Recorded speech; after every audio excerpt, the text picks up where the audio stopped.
Let's face it, driving is dangerous. It's one of the things that we don't like to think about. But the fact that religious icons and good luck charms show up on dashboards around the world betrays the fact that we know this to be true. Car accidents are the leading cause of death in people ages 16 to 19 in the United States. Leading cause of death. And 75% of these accidents have nothing to do with drugs or alcohol. So what happens? No one can say for sure, but I remember my first accident. I was a young driver out on the highway, and the car in front of me, I saw the brake lights go on. I'm like, okay, all right, this guy's slowing down. I'll slow down too. Step on the brake.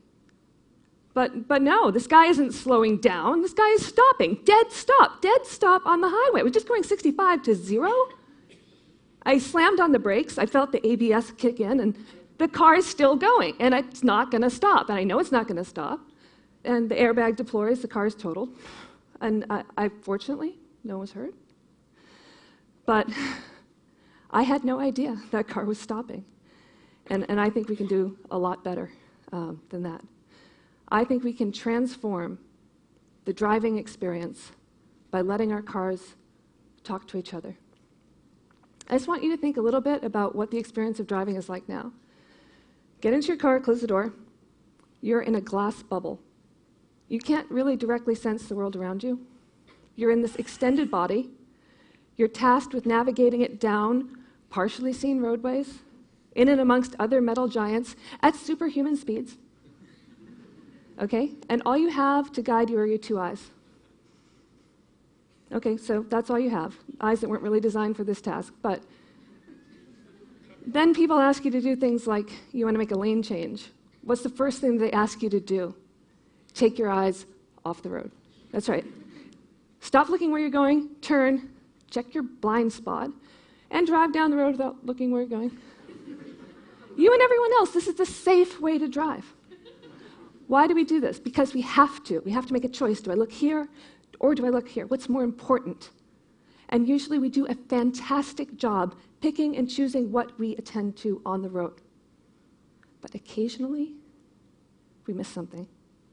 Occasionally, we see something wrong or too late. In countless accidents, the driver says, I didn't see it coming.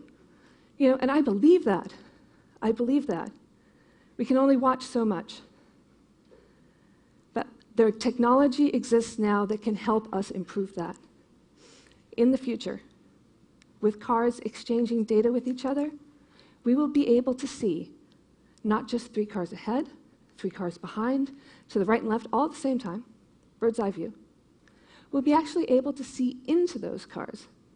We'll be able to see the velocity of the car in front of us, to see how fast that guy's going, or stopping. If that guy's going down to 0, I'll know. And with computation and algorithms and predictive models, we'll be able to see the future. You may think that's impossible. How can you predict the future? That's really hard. Actually, no. With cars, it's not impossible.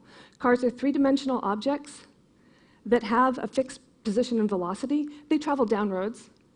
Often they travel along pre-published routes. It's really not that hard to make reasonable predictions about where a car is going to be in the near future. Even if when you're in your car and some motorcyclist comes 85 miles an hour down lane splitting, I know you've had this experience, that guy didn't just come out of nowhere. That guy's been on the road probably for the last half hour. Right? I mean, somebody's seen him. 10, 20, 30 miles back, someone's seen that guy. And as soon as one car sees that guy and puts him on the map, he's on the map. Position, velocity, good estimate, he'll continue going 85 miles an hour. You'll know, because your car will know, because that other car will have whispered something in his ear. Like, by the way, 5 minutes, motorcyclists, watch out. You can make reasonable predictions about how cars behave. I mean, they're Newtonian objects. It's very nice about them. So how do we get there? We can start with something as simple as sharing our position data between cars, just sharing GPS. If I have a GPS and a camera in my car, I have a pretty precise idea of where I am and how fast I'm going.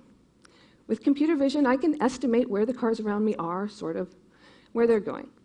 And same with the other cars. They can have a precise idea of where they are and sort of a vague idea of where the other cars are. What happens if two cars share that data, if they talk to each other? I can tell you exactly what happens. Both models improve. Everybody wins. Professor Bob Wang and his team have done computer simulations of what happens when fuzzy estimates combine, even in light traffic, when cars just share GPS data. And we've moved this research out of the computer simulation and into robot test beds that have the actual sensors that are in cars now on these robots, stereo cameras, GPS, and the two-dimensional laser rangefinders that are common in backup systems. We also attach a discrete short-range communication radio, and the robots talk to each other.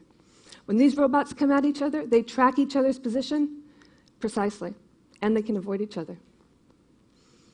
We're now adding more and more robots into the mix.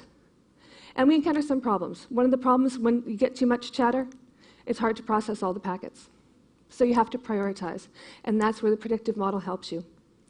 If your robot cars are all tracking the predicted trajectories, you don't pay as much attention to those packets. You prioritize the one guy who seems to be going a little off course. That guy could be a problem. And you can predict the new trajectory. So you don't even know that he's going off course, you know how. And you know which drivers you need to alert to get out of the way. And we wanted to do, well, how can we best alert everyone? How can these cars whisper, you need to get out of the way? Well, it depends on two things. One, the ability of the car. And second, the ability of the driver. If one guy has a really great car, but they're on their phone or doing something, they're not probably in the best position to react in an emergency. So we started a separate line of research doing driver state modeling. And now using a series of 3 cameras, we can detect if a driver is looking forward, looking away, looking down, on the phone, or having a cup of coffee.